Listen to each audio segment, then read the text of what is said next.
novamente juntos. O programa Vida Além da Vida conta com o apoio cultural da Livraria Cultura Espírita União, situada Avenida Rangel Pestana, 233. Hoje, no quadro Doutrina e Aplicação, nós contamos com os companheiros do Centro Espírita União, abordando o assunto sobre egoísmo. Eles são Gisela Alexandra, Dr. João Comiscas e Neymer Mazotti.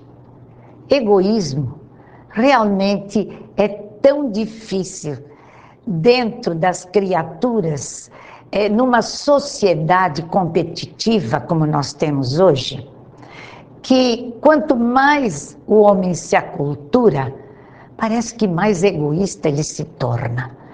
Então, resolvemos estudá-lo à luz da doutrina espírita. Estão com vocês os companheiros do Centro Espírita União. Amigos espectadores, hoje vamos falar sobre egoísmo, a maior chaga da humanidade. E estamos aqui com o Dr. João Comiscas e o Sr. Neymer Mazotti, nossos companheiros do Centro União.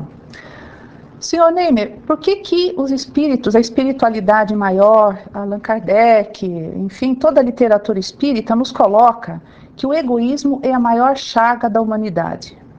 Muito simples. Nós somos espíritos em evolução, caminhando da animalidade para a angelitude. Na animalidade éramos absolutamente egoístas, até porque se um animal não puder defender ele próprio, a sua própria manutenção, ele morre de fome. Não sobrevive. Então ele precisa ser egoísta, precisa cuidar dos seus interesses, e vender ou dividir vai ser numa outra fase. Já os anjos dividem tudo, porque eles não têm escassez, eles têm fartura de tudo, e nós estamos naquela fase que ainda duvidamos da fartura, sentimos falta de muitas coisas desnecessárias, e aí nessa altura funciona o egoísmo.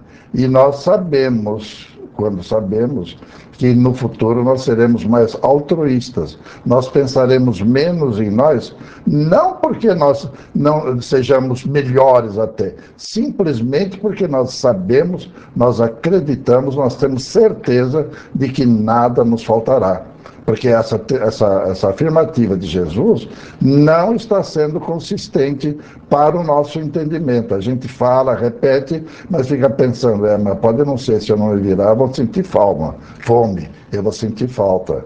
Então é hora que é esse problema. É a maior chaga, mas é a nossa maior conquista no futuro. Doutor João, e que consequências o egoísmo tem trazido e ainda traz para nós? Ou seja, pelo que o Sr. Neymer estava colocando para a gente, é ainda um resíduo da nossa inferioridade que nós carregamos, né? Que precisamos depurar. Mas que consequências nós tivemos e o que nós estamos vendo hoje na sociedade que a gente pode atribuir ao egoísmo? Então, vamos continuar com o pensamento que iniciou o Sr. Neymer, né? E você colocou, nós precisamos depurar. Depurar significa não eliminar. Na verdade, evolutivamente, o que é o espírito? O espírito, ele foi criado simples e ignorante. Simples e ignorante não nessa vida. Ele foi criado simples e ignorante há existências inúmeras atrás. O que é simples e ignorante? Ignorante é que ele não tem aprendizado, que ele não tem educação. Na verdade, o que é o espírito simples? O que é o espírito ignorante? Onde ele traz? Ele traz, fundamentalmente, o instinto. E o instinto é o que tem o animal. Por que o animal agride? Ele agride porque ele vai defender o território dele, ele vai defender a cria dele, ele vai defender o alimento dele. Essa é a agressividade do animal. E o homem, como animal, também tem esse tipo de atitude instintiva na sua agressividade. Então, é a degeneração que o homem apresenta como agressividade, porque ele agride não simplesmente para defender o território, não simplesmente porque ele vai sentir falta, mas ele acaba agredindo porque ele toma uma atitude preconceituosa, preventiva, de um julgamento altamente rápido e, às vezes, por outras necessidades que não existem, que não são valorizadas no futuro. Então o homem, ele é criado inicialmente com instinto, posteriormente ele desenvolve sensações e mais evolutivamente ele vai desenvolver sentimentos. E nessa evolução, como disse o Sr. Neymer, ele vai aprender a importância das coisas, de cada fato, a simples ou um fato mais complexo, e valorizar aquilo como alguma coisa boa. E aí ele não vai mais empregar a atitude instintiva dele para o mal. Afinal, o que é o mal? O mal é querer o bem só pra gente.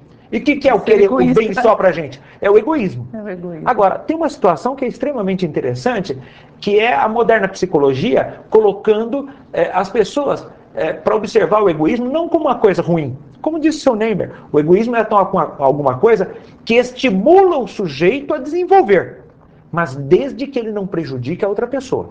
Desde que a gente não venha enxergar no próximo simplesmente uma fonte de prazer para nós. Sr. Neymer, a gente vê, existem estudos a respeito, né, de pessoas que são muito ricas, que se ostentam muitos sinais de riqueza e que vão despertar em pessoas menos favorecidas, que não têm nada, a inveja e outros sentimentos. Ou seja, o egoísmo também gera um caminhão de outros sentimentos muito ruins para a nossa evolução. Então, justifica a violência de uma pessoa porque ela quer aquilo que ela não consegue, ela não tem forma de conseguir pelo trabalho. Então, ela pode apelar por um roubo, para criminalidade, tráfico, etc. Justifica isso? Ou nós deveríamos nos conformar, e também aquele que tem esse acúmulo de riqueza também deveria dividir um pouco aquilo que tem? A nossa sociedade está preparada para dividir? Tem um outro componente nessa situação, que é o tal de tempo, ou time, como costumo dizer.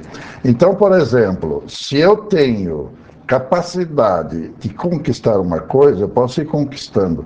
Mas se eu não tenho tempo, eu não tenho paciência de esperar, eu me torno violento porque eu quero transformar essa realização de imediato, é imediatismo. Então a violência é uma consequência da demora de se conseguir, porque o indivíduo poderia conseguir e pode conseguir tudo o que tem. Além disso, a esta altura, nós temos também outros valores que no passado não eram tão considerados, que é o valor que os outros têm, o respeito pela situação pelos outros. A gente conversando com entidades que estão abrigadas em colônias espirituais, onde elas estão em socorro, etc., quando elas vêm visitar os parentes e retornam, elas não podem comentar na colônia que vieram e retornaram para não magoar as pessoas que não vieram, que vão se sentir inferiorizadas. Agora, nós não temos nenhum despudor de ostentar uma situação ainda de humilhação, porque nós não consideramos as pessoas que não têm essas possibilidades.